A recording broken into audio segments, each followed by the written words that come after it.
My husband chose his first love over our 10th anniversary. On our 10th wedding anniversary, my husband Marcus planned everything: $1 million necklace, a romantic dinner, even talks of renewing our vows.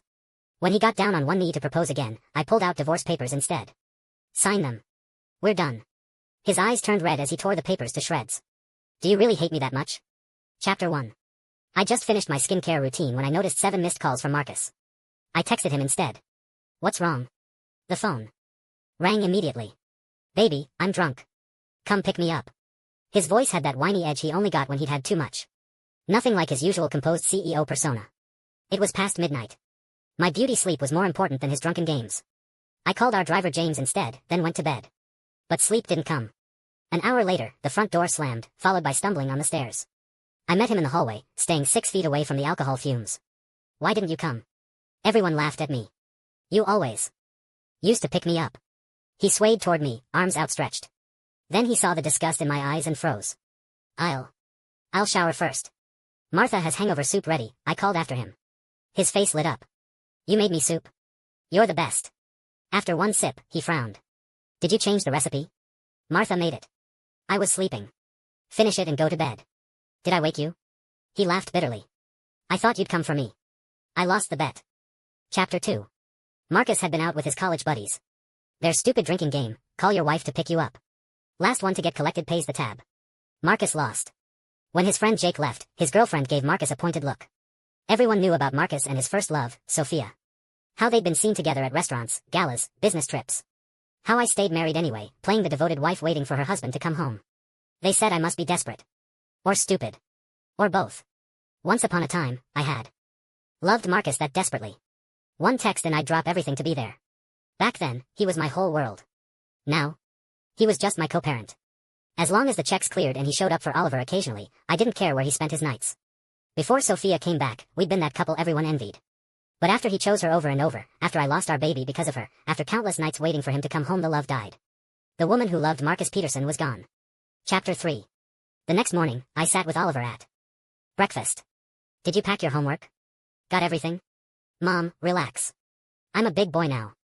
Oliver puffed up his chest. I packed last night. Oh, and I made a new friend. The transfer student. He likes soccer too. He stopped mid-sentence when Marcus appeared. Marcus hadn't eaten breakfast with us in months. He reached for Oliver's head. Oliver dodged smoothly. Morning, Dad. Marcus's hand hung awkwardly in the air. What were you guys talking about? Just the new student. Oliver focused on his cereal. Want breakfast? I offered politely. I'll get it myself. Marcus perked up, then deflated. No oatmeal? I used to wake up at 5 a.m. to make his breakfast. Different every day, sometimes Asian, sometimes Western. But his favorite was always my special oatmeal with carefully selected ingredients for his sensitive stomach. Those days were long gone. Oliver prefers milk and cereal now. Martha can make you something else if you want. No, cereal's fine. Oliver finished quickly, none of his usual chatter with his father present. Ready to go, Mom? Bye, Dad. I'll drive you. It's on my way. Oliver transferred schools this semester. Oakwood Academy is east, your office is west. Not convenient. Marcus's face fell. He didn't even know his son had changed schools. After we left, I wondered what game he was playing. The prodigal husband returns? Too little, too late. Chapter 4. At our wedding, Marcus had wiped away my happy tears. No more crying, baby. I'll protect you forever. You'll be the happiest woman in the world. We'd been inseparable then. Marcus couldn't go anywhere without holding my hand. 2 years later, Oliver arrived, completing our perfect family. Then, when Oliver was 5, everything changed. At his friend's wedding, there was a new face at our table, a stunning woman with an aloof, elegant air. Sophia Chen. Marcus's first love. Sophia gets more beautiful every year, someone joked. Should have pursued you when I had the chance. Marcus said nothing, but his attention shifted. He tucked my hair behind my ear, something he'd done 1,000 times, but his eyes kept drifting to her. Try this, he said, placing food on my plate. Green onions. He knew I hated them. Usually, he'd pick them out without thinking. The tension was suffocating. Aren't you going to introduce us? Someone finally asked. This is my wife, Rebecca. This is Sophia, my high school classmate. High school classmate. Not first love. Not ex-girlfriend. As if their history meant nothing. Nice to meet you, Sophia raised her wine glass. I envy you, Rebecca. Such a perfect family. I almost had that once. She drained her glass in one go. To your happiness. Marcus jumped up to stop her. You can't drink, remember? Rebecca doesn't drink either. Let's toast with juice.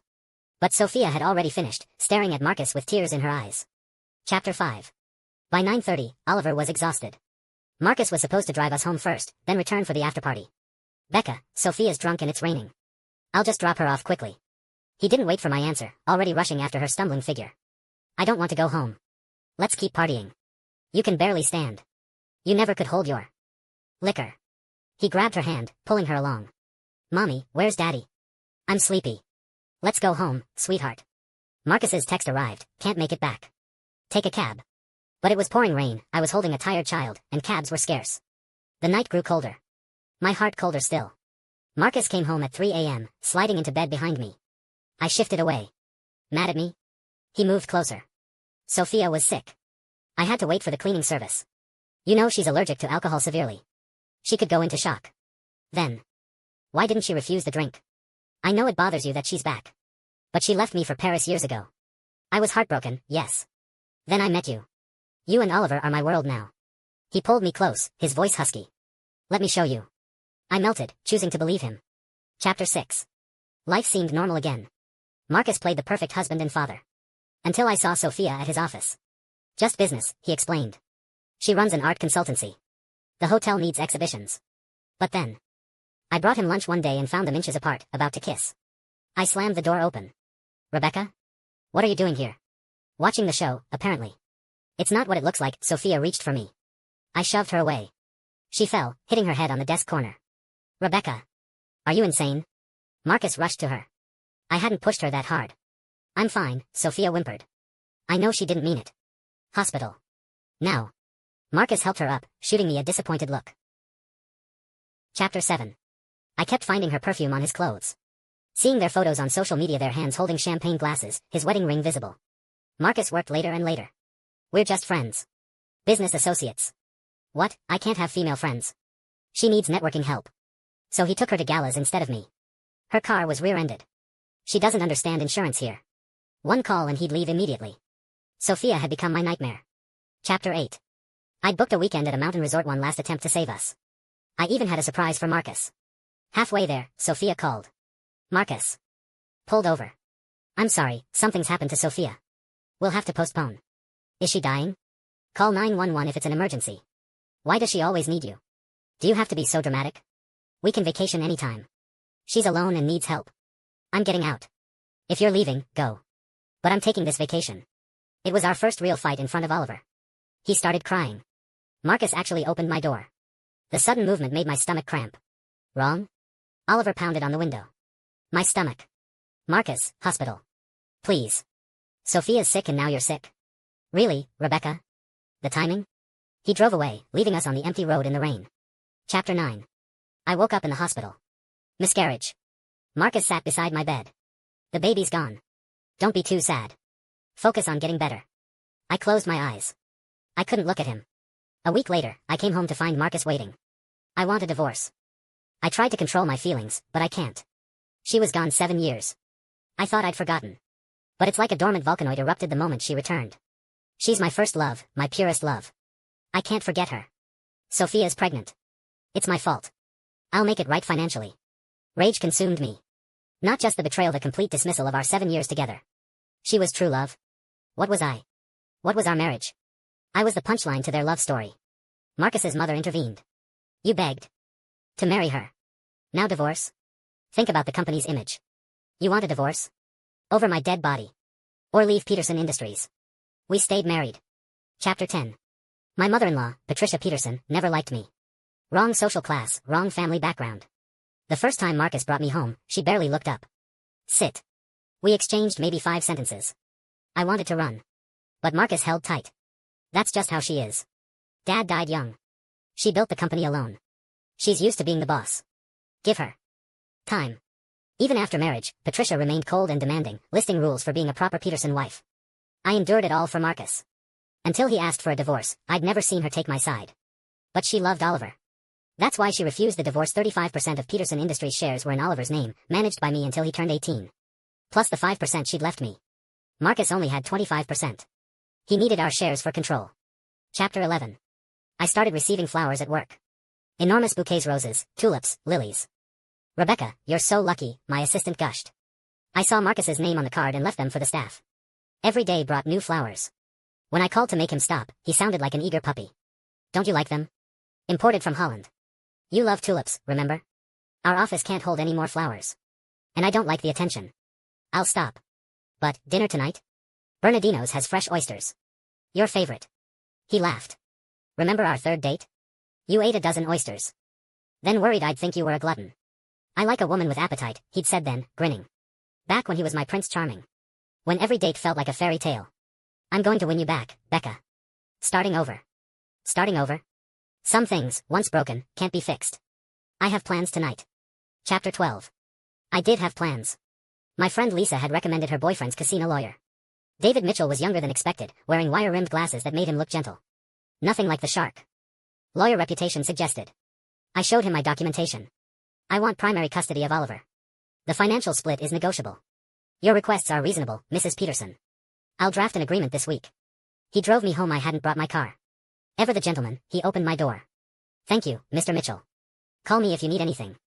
I turned to find Marcus leaning against our front door, cigarette butts littering the ground. Is it him? His voice was hoarse. I waited all night. Your plans were with him? Yes.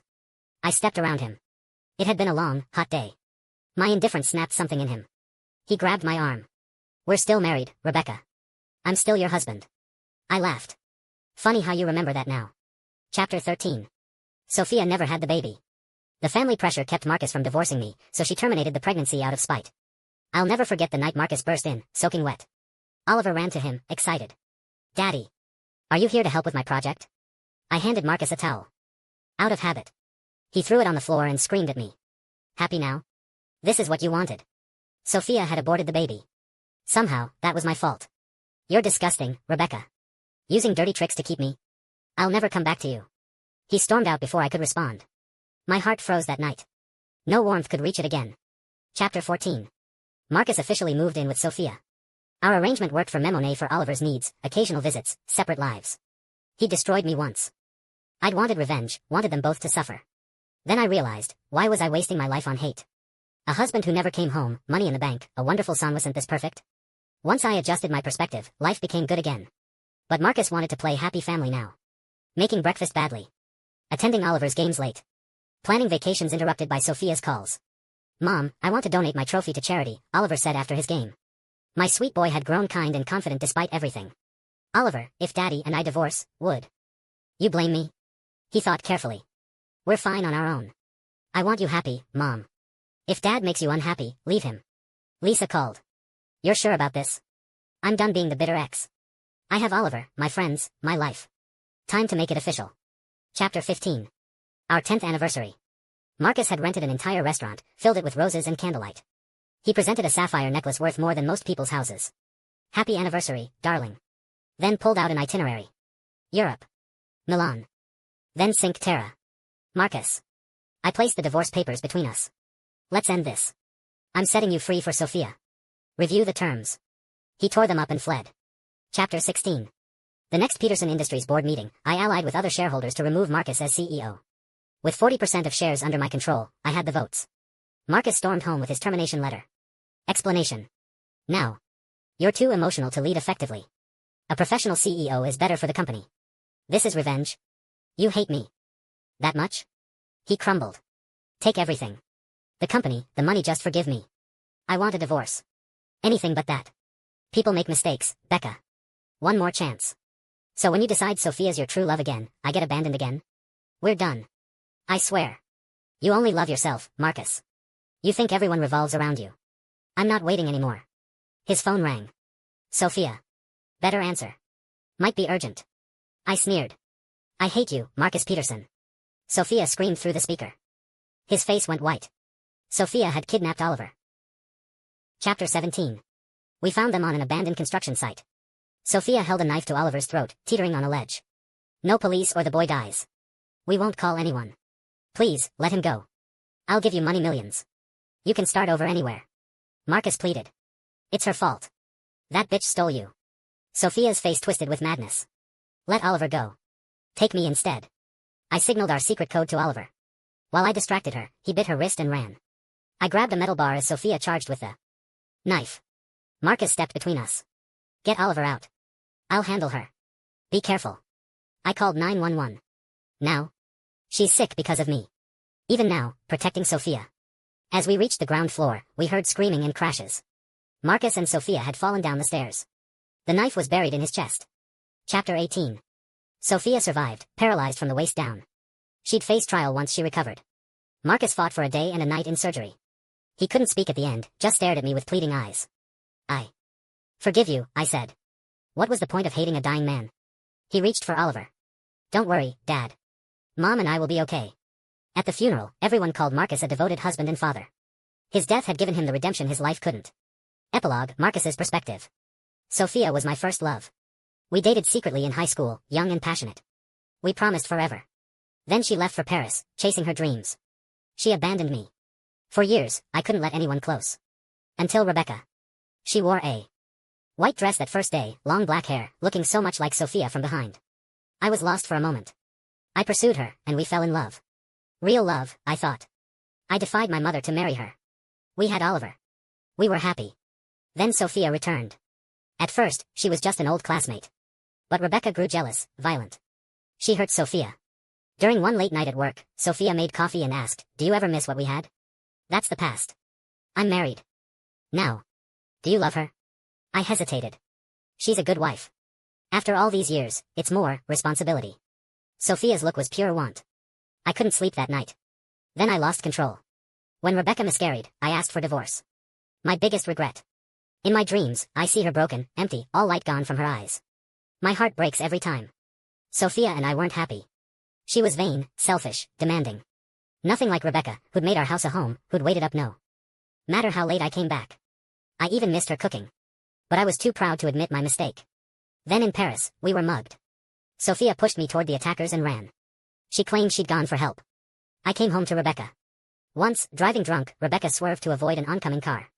Without thinking, she threw herself across me, taking the impact. Are you okay? Are you hurt? She'd asked frantically. A woman who'd protect me with her life. And I'd thrown her away. I tried everything to win her back. But the damage was done. In the end, falling down those stairs with Sophia, the knife finding my chest, I deserved it. Rebecca. I'm sorry. And I love you. I always loved you. The end.